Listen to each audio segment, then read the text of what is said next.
Saya tidak melawan diabetes. Saya ikhlas menerima penyakit ini.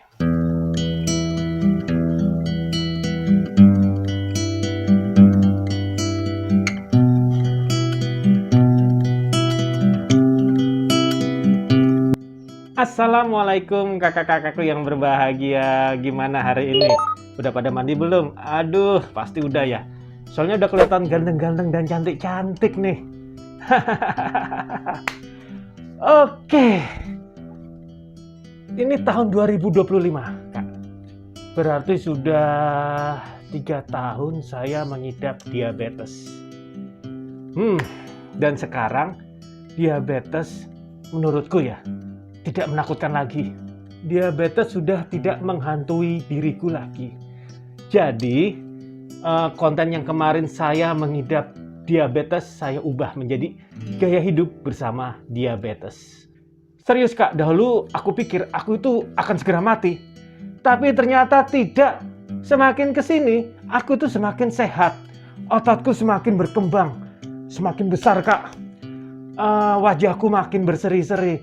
Itu semua karena pola makan yang baik, olahraga yang rutin, dan mengelola stres. Aku akui Kak, mengelola stres itu bagian yang sangat berat.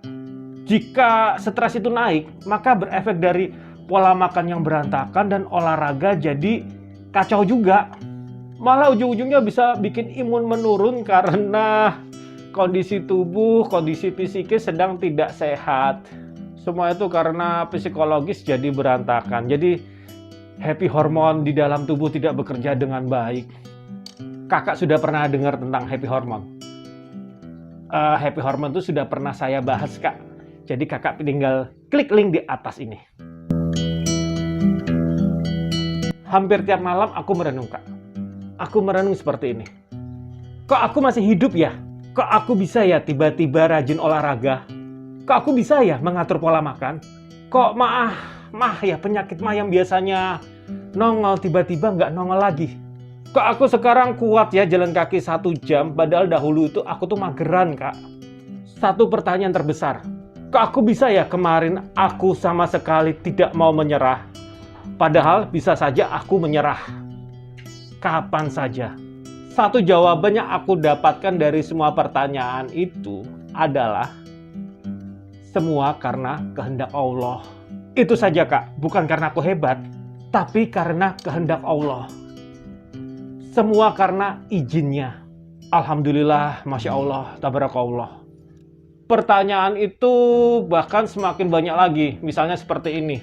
Dahulu Kak, saya pernah naik mobil MPV sejuta umat malam-malam di Jakarta ya Kak ya. Aku sama istri itu melihat ada mobil sport car lewat. Nyalip gitu ya. Kalau saya tebak itu Porsche dulu. Itu tahun-tahun 2010-an itu. 2010 apa 2008 apa ya. Pokoknya tahun-tahun itulah. Apa 2012 lupa saya. 10 tahun yang lalu. Aku tuh batin begini Kak. Wih, mobil silindernya banyak tuh. Bisa nggak ya punya satu?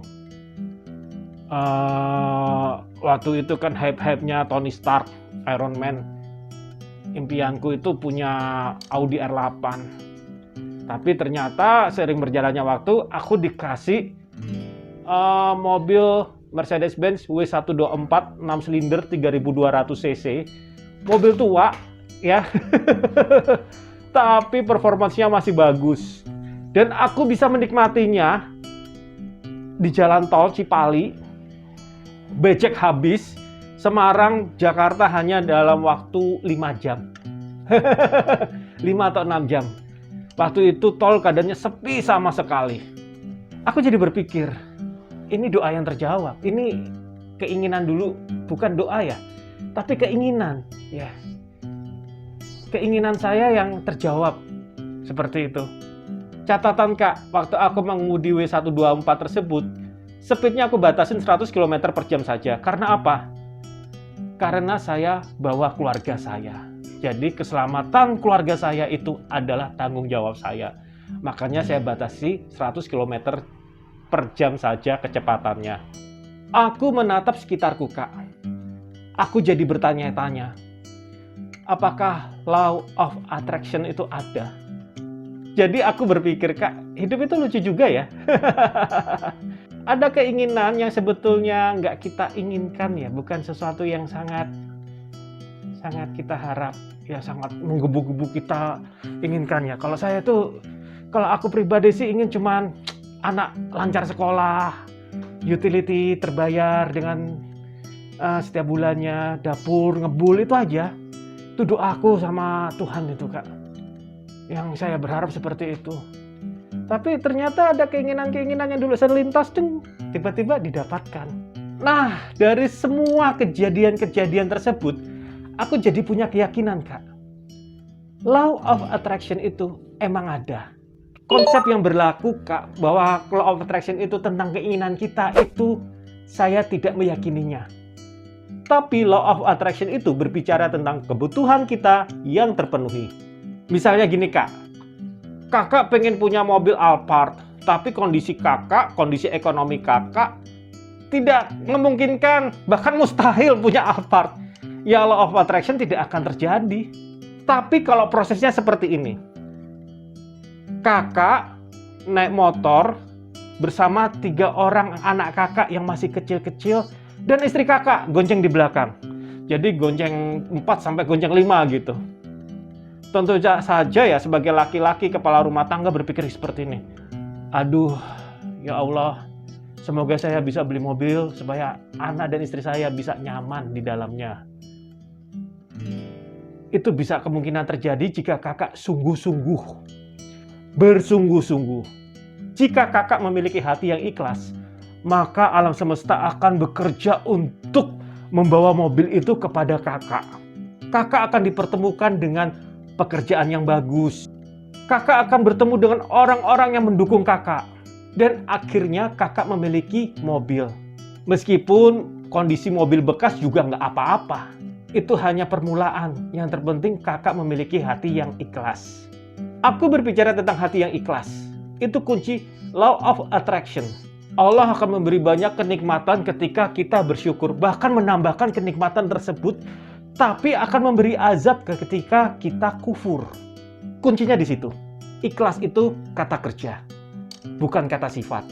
Jadi ikhlas itu emang harus diusahakan. Kakak yang punya anak sampai 3 masih kecil-kecil, sama istri sudah memiliki mobil meskipun kondisinya bekas. Tentu saja nikmat. Kakak tidak perlu lagi gonceng 3 atau gonceng 4 atau gonceng 5 naik motor. Kakak bisa naik mobil tersebut. Tapi mobil bekas juga memberikan ujian, Kak. Dari perawatan yang berat, hinaan dari orang-orang sekitar. Wah, banyak deh yang gak mengenakan hati tentang mobil bekas. Saranku dinikmati saja, Kak. Karena semua itu ujian. Terus bekerja dengan baik. Pekerjaan yang halal, terus jaga keikhlasan hati. Hingga suatu saat, alam semesta akan menuntun kakak untuk naik kelas. Bisa jadi mobil bekas menjadi mobil Alphard yang baru. Hati yang ikhlas itu gimana sih? Menurutku sih, Kak, mulai saja dari sedekah, infak, tersenyum, bersyukur, membagi ilmu hingga menemukan satu klik tertentu. Iya, lakukan sedekah, infak, tersenyum, membagi ilmu tanpa pamrih.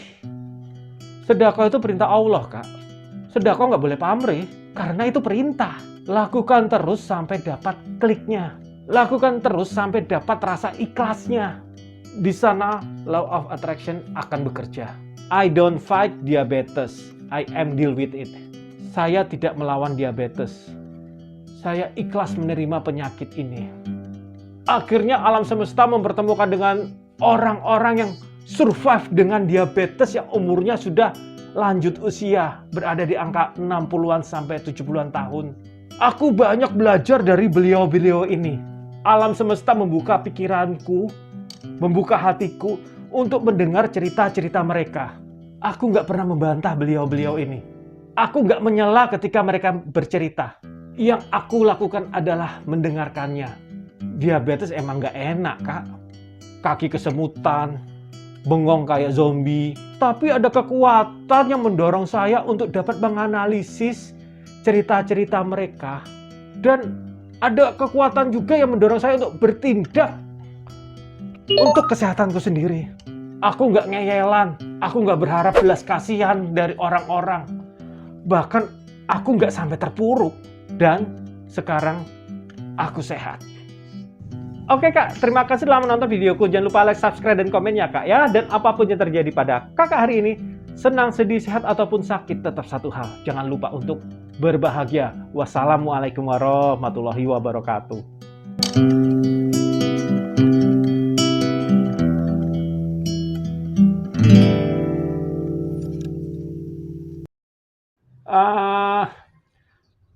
Kalau malam ketika ada telolet, ada telolet, ada telolet lewat depan rumah, telolet lewat depan rumah, telolet, telolet tuh ternyata ada anak kecil main telolet.